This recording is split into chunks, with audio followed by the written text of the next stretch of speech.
O jogo de ontem deixou, pra mim pelo menos, eu acho que pra boa parte da torcida, a sensação de que não dá mais para o Marcelo jogar de lateral esquerdo, né. Ele, quando o time está sendo atacado, ou quando o time perde a bola lá na frente, o Marcelo não consegue recompor da forma como ele deveria fazer e da forma como ele fazia. É uma questão, é o tempo, infelizmente o tempo é implacável. Mas quando o Marcelo está do meio do campo para frente, quando ele está com a bola nos pés, é cinema. O que a gente viu ontem no Maracanã, como esse lance aqui, ó, isso é cinema, né. O segundo tempo do Marcelo ontem foi talvez a melhor atuação dele com a camisa do Fluminense, né, nesse segundo tempo. Se não foi a melhor, foi uma das melhores, certamente. E talvez uma das melhores também atuações de um jogador num tempo de jogo. Porque a gente tem que separar esse jogo, esse empate contra o Corinthians, a gente tem que separar os tempos. Primeiro tempo, o Fluminense erra demais, comete muitos erros. E já vinha cometendo esses erros, cedendo muita chance ao adversário. A gente viu isso em outras partidas recentes, na semifinal contra o Internacional, por exemplo, quando o Inter poderia ter matado o jogo. Então isso é um problema e acho que tem que ser levado em consideração, mas o segundo tempo foi animador, o segundo tempo foi empolgante. É claro que o Marcelo passa a não sofrer mais, porque o Fluminense só ataca o Corinthians e não consegue sair lá de trás. Por mérito também do Fluminense, evidentemente, que encurralou o Corinthians. O próprio Marlon, que tinha feito o primeiro tempo novamente ruim, cometido o pênalti, apesar de não ter sido pênalti, ficou vendido na primeira jogada, apesar de que a origem da falha não é dele, é do Marcelo. E aí, mais uma vez, a zaga fica vendida. Mas o Marlon não vem jogando bem, ele vem jogando muito mal. E eu até critiquei o Marlon depois do primeiro tempo, mas eu queria reconhecer que ele melhorou muito no segundo tempo. Tudo bem, óbvio, o Fluminense não estava sendo agredido, mas ele estava recuperando várias bolas, estava sendo muito importante na construção, estava mais atento, estava ligado, conseguiu matar várias jogadas. Então esse segundo tempo foi mais próximo daquilo que a gente espera do Marlon com a camisa do Fluminense. Já deu um pouco, já trouxe um pouco de alívio. Mas o Marcelo, assim, a quantidade de bolas que ele inverteu, a quantidade de lançamentos, desde o primeiro tempo, mesmo no primeiro tempo ele já estava fazendo isso, ele e o André. Foi um pecado ele não ter feito pelo menos um gol nesse jogo. Foi um pecado muito grande, uma pena. Mas a grande questão tá cristalino que o Marcelo tem que jogar mais na frente. Ele deveria jogar no meio de campo, com liberdade, para flutuar e fazer o que ele quiser em campo. Quando ele tem essa liberdade, acontece o que aconteceu ontem.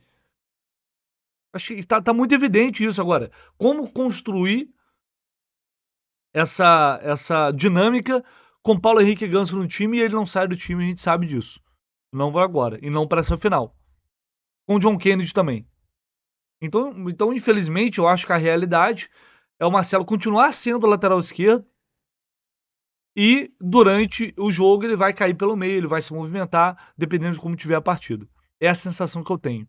Porém, me preocupa muito o sistema defensivo com ele, com o Felipe Melo, com dois jogadores mais veteranos e com o próprio Ganso no meio de campo. É um Fluminense que vem cedendo chances aos adversários além da conta. Gente, levar 3 gols do Corinthians. O Corinthians é um sofrimento para fazer 3 gols em 2 jogos. Quanto mais levar num tempo só.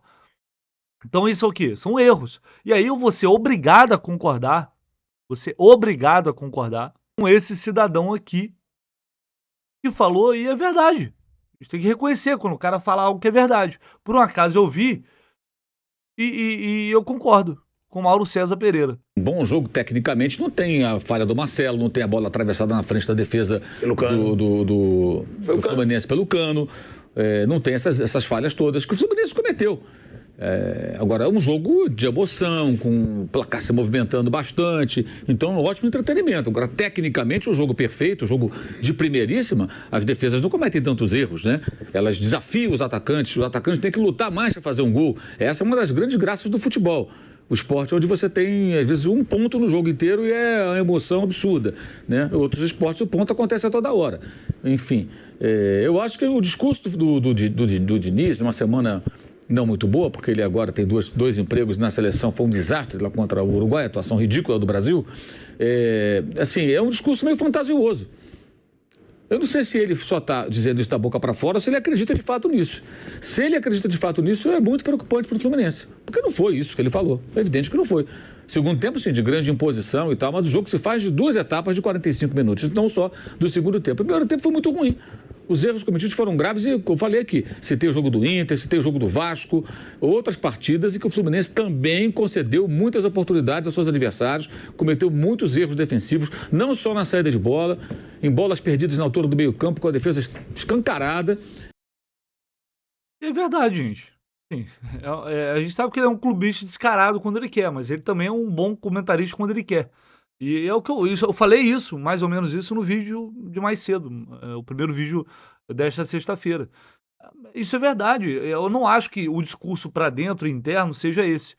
Acho que todo mundo tá vendo os erros que o Fluminense está cometendo, como foi contra o Botafogo, defesa escancarada, como ficou em vários momentos contra o Internacional. Eu acho que isso é muito evidente. Então é um ponto que tem sim de haver correção. Tem que estar atento em relação a isso para essa final da Libertadores. É um jogo só. Se você comete esse tipo de erro, vocês imaginem, tá aqui na mesa. Vocês imaginem, você leva 2 gols na final de Libertadores, não é Campeonato Brasileiro não, amigo. Você comete esses erros absurdos que o Fluminense vem cometendo aí, com essa defesa escancarada, e leva gol numa final de 90 minutos, não é Boca, não é Corinthians não, nesse sentido de, né, é uma final de campeonato, diferente. Falando em tamanho de clube, nem nada disso, vocês me entenderam. Então é algo assim, é uma parada que uma coisa foi o segundo tempo, foi um massacre.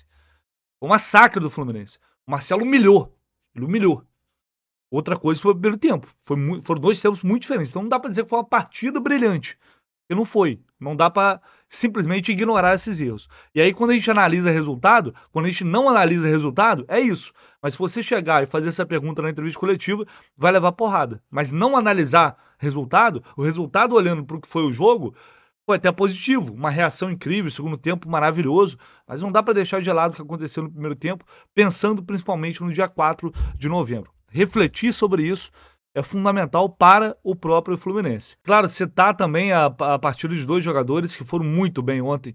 Lima com 2 golaços, né? Um jogador que mais uma vez se mostra útil, um jogador que mais uma vez mostra que é importante para o elenco, que quando é escalado na sua posição, onde ele se sente mais à vontade, jogando mais aberto, mais à frente, ele consegue entregar um bom jogo. Ontem ele foi teve uma belíssima exibição, e o Martinelli também, que foi muito importante para o sistema defensivo. Tendo uma responsabilidade grande na marcação, e mais uma vez deu conta do recado, tanto é que o Alexandre ficou no banco para ele. Não sei se vai ser uma situação duradoura, não sei, eu sei que não dá para dizer que é injusto. Não dá para dizer que é injusto o Martinelli começar jogando. Não é nenhum absurdo, e ele mostrou isso mais uma vez. Agora só vou trazer aqui mais uma dublagem do Gustavo Machado, que é um craque nisso, e ficou muito engraçado a reação do Diniz e o Felipe Melo indo para cima do árbitro. Bateu na mão, foi na mão. Não! Vai pra lá, vai pra lá. Eu não fiz nada, não. Senta, por favor. Senta, por favor. Vamos sentar, por favor. Pro Thiago Santos. Corrige essa porra, caralho. Caralho. Sai daí. Peraí, vem cá. Calma, não precisa fazer isso não, primeiro. pô. Ei! Que porra é essa, rapá? Você tá maluco? Safado! Ele traiu o pacto? Já foi. Ele traiu o pacto? Não. Você tá apanhando muito hoje. Só sabe ficar com essa mão pro alto. Safado. Filho da puta, cara. Tomar no cu também. Ei! Desgraça! Eu sou o Gustavo Machado e me siga aqui. Isso aí foi demais, cara. Agora o Ganso fala, ele traiu o pacto? Alguém entendeu isso? Essa parte eu confesso que eu não entendi. Enfim, não aguento mais falar da atuação desse árbitro, só queria trazer essa dublagem do Gustavo Machado, que faz um grande trabalho, como sempre.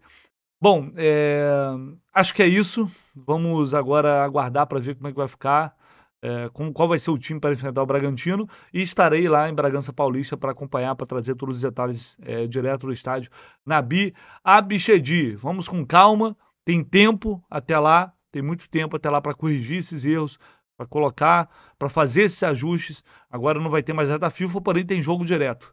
Enfim, é muito importante ficar de olho nisso, porque dia 4 não tem segunda chance, meu amigo. São 90 minutos para decidir a vida. Beleza? Não esquece daquela moral no like, hein?